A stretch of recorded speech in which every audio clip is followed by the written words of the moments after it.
Assalamualaikum warahmatullahi wabarakatuh.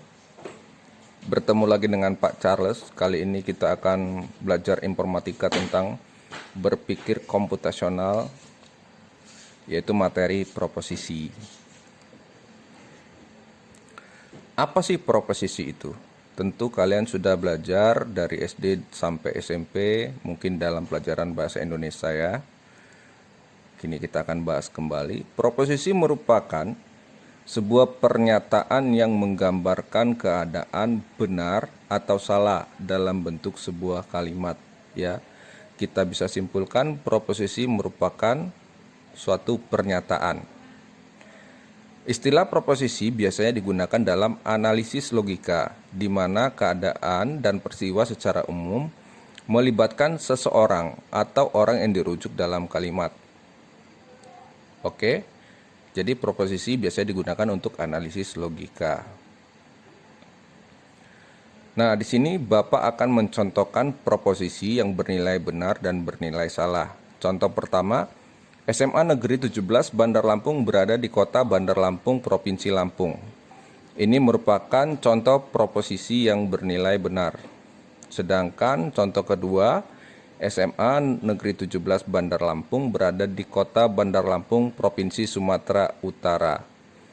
Ini adalah contoh pernyataan atau proposisi bernilai salah. Jadi paham ya, proposisi bernilai benar dan bernilai salah. Kebenaran proposisi, ya. Proposisi itu bisa dikorespondensikan dengan fakta, ya. Kebenaran sebuah proposisi berkorespondensi dengan fakta ini merupakan suatu proposisi yang bernilai benar. Sedangkan sebuah proposisi yang salah tidak berkorespondensi dengan fakta. Ini merupakan proposisi pernyataan yang bernilai salah. Oke, paham ya? Ada 4 unsur proposisi. Ada subjek, predikat, merupakan materi pokok. Ada kopula, kuantator atau kuantifiter, itu penyerta. Ya, kopula itu bisa diartikan kata penghubung. Ke dan segalanya itu kata penghubung. Sedangkan kuantator atau kuantifiter itu adalah kata sebelum kata benda. Nanti Bapak kasih contoh. Ini adalah penyertanya. Kita next. Kalimat proposisi. Kalimat proposisi merupakan sebuah pernyataan yang melukiskan beberapa keadaan dan biasanya tidak selalu benar atau salah dalam bentuk kalimat, ya. Ini adalah unsurnya: subjek, predikat, kopula, kuantator atau kuantifiter. Ini adalah contoh penggunaan subjek.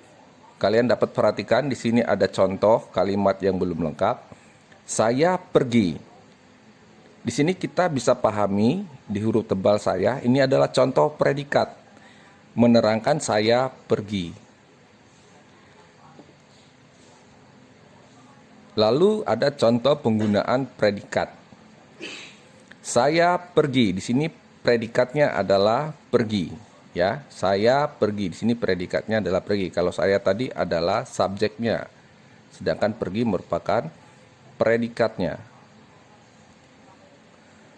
Lalu ada contoh penggunaan kopula atau kata penghubung. Saya pergi ke sekolah. Kalian perhatikan ke di sini yang saya tebalkan merupakan kopula atau kata penghubungnya. Kopula adalah kata penghubung.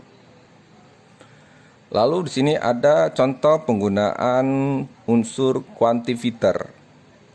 Kuantifiter itu adalah kata sebelum kata benda. Kalian perhatikan, saya kasih contoh kalimat seperti ini. Saya pergi ke sekolah mengendarai sepeda motor. Kata bendanya adalah sepeda motor. Mengendarai adalah kata sebelum kata bendanya. Nah, kalian bisa lihat, perhatikan, mengendarai ini adalah kuantifiternya atau kata sebelum kata benda. Ada banyak proposisi, namun untuk di informatika SMA kelas 10 kita hanya belajar proposisi tunggal dan proposisi majemuk. Apa sih proposisi tunggal dan majemuk? Kita next. Proposisi tunggal adalah satu pernyataan atau satu proposisi, ya, disebut dengan proposisi tunggal. Perhatikan contoh kalimat ini. Saya pergi ke sekolah. Ini merupakan proposisi tunggal, hanya satu pernyataan saja. Ya. Lalu berikutnya proposisi majemuk. Proposisi majemuk menjelaskan kemajemukan proposisi antiseden dan konsekuen yang dipadukan. Antiseden yaitu sering disebut dengan premis atau pernyataan. Antiseden bisa disebut dengan premis, sedangkan konsekuen disebut dengan kesimpulan, ya.